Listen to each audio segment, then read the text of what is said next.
We will try to talk about ఇది చాలామంది students అంటే ఇది బిగినర్స్ కంప్లైంట్ చేస్తారు, కొంచెం సీనియర్ ఆస్పిరెంట్స్ అయితే దీన్ని కంప్లైంట్ చేయరు. సో దీని గురించి నేను మరీ ఎక్కువ హైలైట్ చేయను, కానీ but yes let me touch up on this. History అనగానే అందరూ చెప్పేది ఏంటంటే మెమరీ ఇష్యూస్ ఉంటాయి, మాకు ఆ టైం లైన్లు గుర్తుండట్లేదు, లేకపోతే నేమ్స్ ఆఫ్ ద పర్సనాలిటీస్ మర్చిపోతున్నాము, టైమ్ లైన్స్ గుర్తుండట్లేదు ఒకటి common complaint. Names of the personalities మర్చిపోతున్నాం అనేది ఒక కామన్ కంప్లైంట్. టైమ్ లైన్ని క్రొనాలజీని రెండింటిని ఒకేలాగే అనుకుందాం, chronology or timeline, specific dates అవి.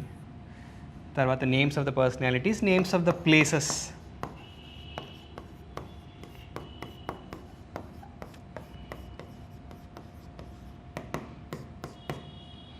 ఒక్కోసారి ఏంటంటే కొంచెం ఏదైనా లిటరరీ వర్క్స్ లాంటివి గుర్తుపెట్టుకోలేకపోతున్నాం.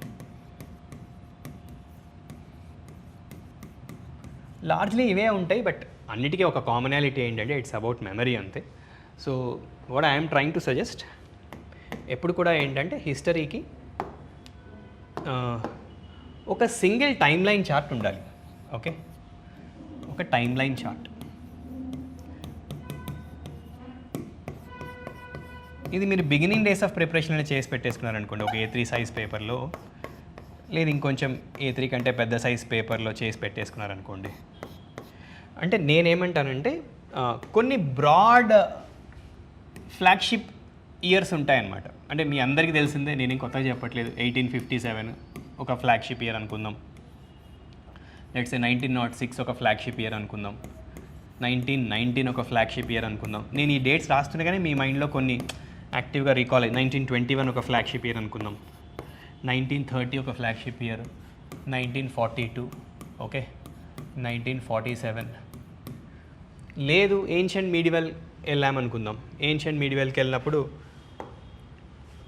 Let's say 3rd century BC నుంచి 3rd century AD, లేకపోతే 4th century నుంచి ఆల్మోస్ట్ 7th century వరకు, తర్వాత 8th century నుంచి 15th century వరకు, తర్వాత 16th century to 17th or 18th century వరకు, తర్వాత ఫ్రమ్ 18th century నుంచి ఇలా కొన్ని బ్రాడ్ టైమ్ లైన్స్ ఉంటాయన్నమాట.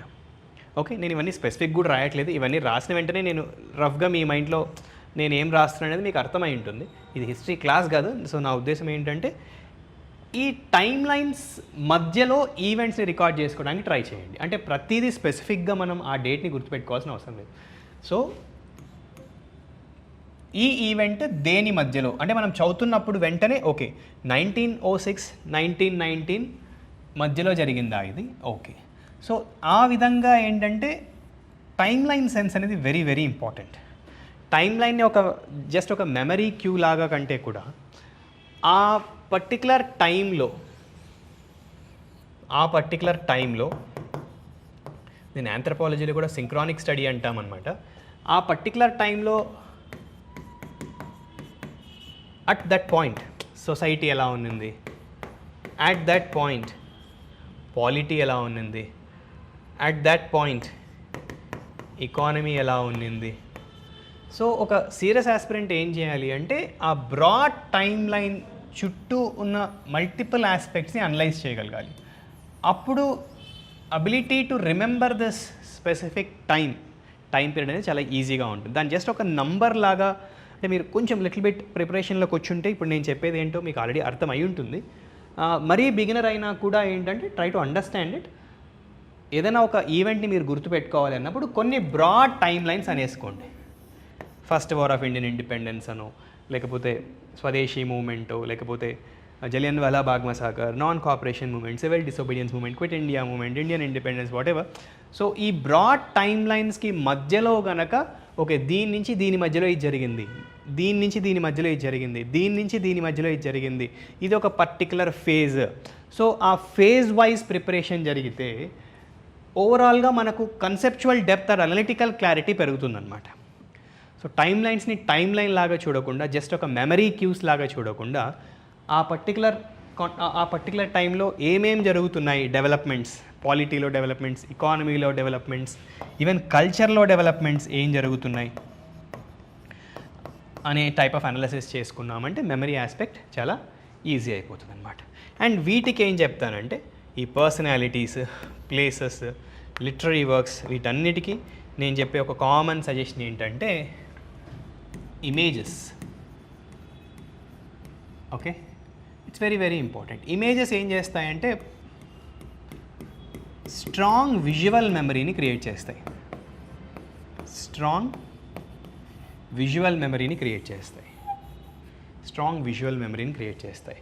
అండ్ మనకేం ఇస్తాయంటే ఆ ఇమేజ్ అనేది ఏంటంటే it will help us in associated content కూడా మనకు రికాల్ అయ్యేలాగా హెల్ప్ అవుతుంది. ఇమేజ్ అసోసియేటెడ్ కంటెంట్ కూడా రీకాల్ అవుతుంది.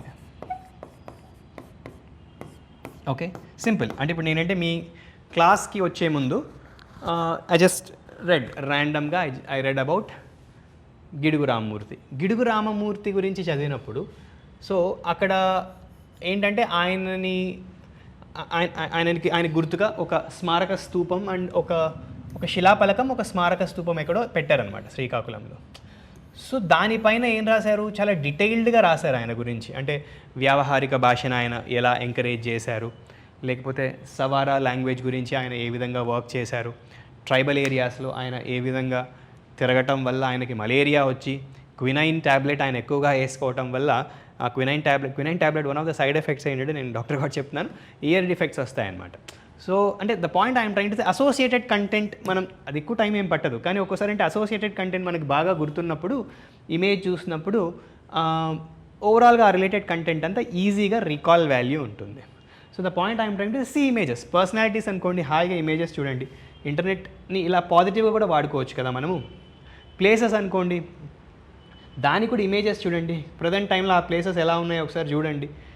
అప్పుడు ప్లేసెస్ చూసినప్పుడు మీకు కూడా అర్థమవుతుంది. ఓకే, దాన్ని ఏమంటారు, రీసెంట్గా నేలకొండపల్లి అనే పేరు విన్నాను ఖమ్మం డిస్ట్రిక్ట్లో. నేలకొండపల్లి అనే పేరు మామూలుగా గుర్తుపెట్టుకోవాలంటే గుర్తుపెట్టుకోకపోవచ్చు, బట్ నేలకొండపల్లిలో కొన్ని బుద్ధిస్ట్ ష్రైన్స్ ఉన్నాయన్నమాట. So as I was driving along I got to know about that place. So చూస్తే అక్కడ ఒక బుద్ధిస్ట్ ష్రైన్ ఉంది. సో ఆ విధంగా ఏంటంటే మనం వికీపీడియాలో ఓపెన్ చేసి వెంటనే ఆ ప్లేస్ గురించి చదవండి. నిమ్మలకుంట అని ఒక ప్లేస్ గురించి మొన్న విన్నాను అనమాట. ఎవరో మన స్టూడెంట్ ఎవరో ఉంటారు అక్కడ. నిమ్మలకుంట గురించి నేను చదువుతుంటే ఏమర్థమైందంటే నిమ్మలకుంట లెదర్ పపెట్రీకి జిఐ ట్యాగ్ కూడా ఉందంట, జోగ్రాఫికల్ ఇండికేషన్ ట్యాగ్. అంటే అక్కడ leather puppetry is so popular.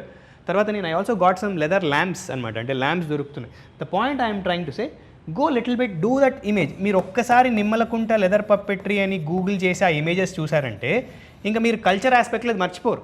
అన్నీ చూడండి. ఉదయగిరి కట్లరీ గూగుల్ చేసి చూడండి, దుర్గి స్టోన్ కార్వింగ్ ఒకసారి చూడండి, ఆళ్ళగడ్డ స్కల్ప్చర్ ఒకసారి చూడండి, లేకపోతే ఏటి కొప్పాక టాయ్స్ ఎక్కడి నుంచో చూడండి. ఇలా మీరు ప్రతిదీ స్పెసిఫిక్గా ఇమేజ్ని కనుక గూగుల్ చేసి చూడగలిగారు అనుకోండి, ఇంకా మనం ఎప్పటికీ దాన్ని మర్చిపోమన్నమాట. సో ఇది ఒక సింపుల్ మెమరీ ట్రిక్ ప్లేసెస్ని గుర్తుపెట్టుకోవడానికి. లిటరీ వర్క్స్ కూడా అంతే. లిటరీ వర్క్స్ ఏంటంటే కొంచెం లిటిల్ బిట్ ఎఫర్ట్ పెట్టి ఒక్కసారి కనుక ఆ లిటరీ వర్క్స్ సమ్మరీ చదివామనుకోండి, ఎక్కువ టైం తీసుకోకండి, మళ్ళీ చదువుతూ కూర్చోకండి, ఎందుకంటే చాలా టైం వేస్ట్ కూడా అవుతుంది. సెన్సిబుల్గా ఒక 2 to 3 minutesలో సమ్మరీ చూడండి. గుర్రం జాషువా గబ్బిలం స్టోరీ కనుక మనం చదివితే ఒక 3 minutes సమ్మరీ గూగుల్ జెమినీలో కూడా మీరు చూడొచ్చు, ఒకవేళ మొత్తం చదివి టైం వేస్ట్ చేసుకునే ఉద్దేశం లేకపోతే. ఎంత వండర్ఫుల్, ఇట్స్ ఎ క్రిటిక్ అనమాట కంటెంపరీ సొసైటీ మీద. అప్పుడు సొసైటీ మీద ఏ విధంగా దళిత్ ఆపరేషన్ జరుగుతుంది ఆ సొసైటీలో, అంటే ఎస్పెషలీ ఆ స్టోరీ ఏంటంటే స్టోరీ ఆఫ్ ఎ బ్యాట్. గబ్బిలం అంటే మీకు తెలుసు కదా, అంటే ఈవెన్ గబ్బిలంకి కూడా టెంపుల్లో ఎంట్రీ ఉంది, కానీ ఒక దళిత్ అనేవాడికి టెంపుల్లో ఎంట్రీ లేదు అనేది అంటే ఇట్స్ అన్ యాంగ్విష్ అనమాట. He tries to express his anguish and so it's a surrounding story around it. ఒక 2-3 minutes తీసుకొని మీరు అది చదివారనుకోండి, ఎస్సేస్లో ఉపయోగపడుతుంది కదా ఆ స్టోరీ మీకు ఎక్కడైనా రాయటానికి. ఆర్ ఇంకా మీరు మర్చిపోరు, okay Dalit literary contribution of Gurram Jashuva, ఆయన అదర్ బుక్స్ ఏవైతే ఉన్నాయో ఫిరదౌసి కానివ్వండి, లేకపోతే ఇంకా అదర్ పాపులర్ బుక్స్ ఏదైనా ఉన్నా కూడా ఈజీగా రికాల్ వాల్యూ ఉంటుంది. అండ్ సూపర్ఫిషియల్గా ఫ్యాక్చువల్ మెమరీ ఆర్ ఓన్లీ ఫ్యాక్ట్స్ని బట్టి కొట్టి రాయటం అన్నట్టు ఒకసారి ఫ్యాక్ట్స్ అనేవి ఎవరైనా తప్పు చేస్తాం, ఎంత సీనియర్ ఫ్యాకల్టీలు అయినా కూడా ఫ్యాక్ట్స్ విషయంలో తప్పు చేస్తుంటాం. కానీ మనం దాని అనాలిసిస్లోకి వెళ్ళగలిగామనుకోండి, అప్పుడు ఫ్యాక్చువల్ మెమరీ కన్సాలిడేట్ అవుతుంది, స్ట్రెంగ్తన్ అవుతుంది, సబ్జెక్ట్ మీద కూడా ఓవరాల్గా డెప్త్ పెరుగుతుంది, అండ్ మెయిన్స్ ఓవరాల్గా మన ఆన్సర్ క్వాలిటీని మనం ఇంప్రూవ్ చేసుకోవచ్చు.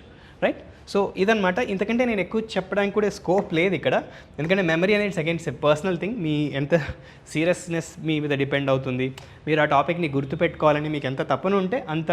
మేము లైక్ రీసెంట్గా నేను జయప్రకాష్ నారాయణ సార్తో ఒక పాడ్కాస్ట్ చేసినప్పుడు ఆయన అడిగాను అనమాట, సార్ ఎలా సార్ మీరు నంబర్స్ ఇంత బాగా గుర్తుపెట్టుకుంటారు అంటే ఆయన ఒకటే అన్నారు, నంబర్స్ని నంబర్స్ లాగా చూడొద్దండి, ఆ నంబర్స్ వెనకాల ఎమోషన్ చూస్తే నంబర్స్ ఈజీగా గుర్తుంటాయి అనేది ఆయన పాయింట్ అనమాట. సో మనం అంతే, ప్రతి నంబర్కి ఒక చిన్న స్టోరీని అటాచ్ చేసుకున్నామంటే వీ విల్ నెవర్ ఫర్గెట్. ఇంకా స్పెసిఫిక్గా చెప్పాలంటే మా ఆప్షనల్ స్టూడెంట్స్కి ఏం చెప్తుంటామంటే usually we suggest them to have memory notes.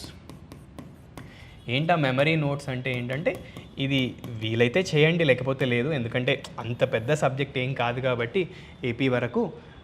ఒక ఒక ఒక బుక్లో బోల్డ్ ఫాంట్తో రాసుకోమంటాం అనమాట. అంటే పెద్ద ఫాంట్తో మీరు ఏదైనా ఒక నేమ్ని రిపీటెడ్గా మర్చిపోతుంటే ఆ పేజ్కి, లెట్సే ఇది ఒక హోల్ పేజ్ అనుకుందాం, A4 సైజ్ పేజ్. మీరు A4 సైజ్ పేజ్లో ఏదైనా ఒక బుక్ పేరు చదువుతున్నారు, కానీ ఎన్నిసార్లు చదివినా ఆ బుక్ పేరు మర్చిపోతున్నారు, లేకపోతే ఆ పర్సన్ పేరు మర్చిపోతున్నారు. ఇలా బిగ్ ఫాంట్తో రాసేసుకోండి. ఆ బుక్ మొత్తం హిస్టరీకే పెట్టండి, ఏమవుతుంది? ఒక బుక్ ఎంత 200 రూపీసే కదా, లేదా ఇంకా చిన్న book 100 rupees spiral binded book సరిపోతుంది. సో ఇలాంటి చిన్న చిన్న మెమరీ క్యూస్ ఆర్ మెమరీ ట్రిక్స్తో ఏంటంటే మనం ఈజీగా సబ్జెక్ట్ని గుర్తుపెట్టుకోవచ్చు. రైట్. సో ఇది మెమరీ ఆస్పెక్ట్.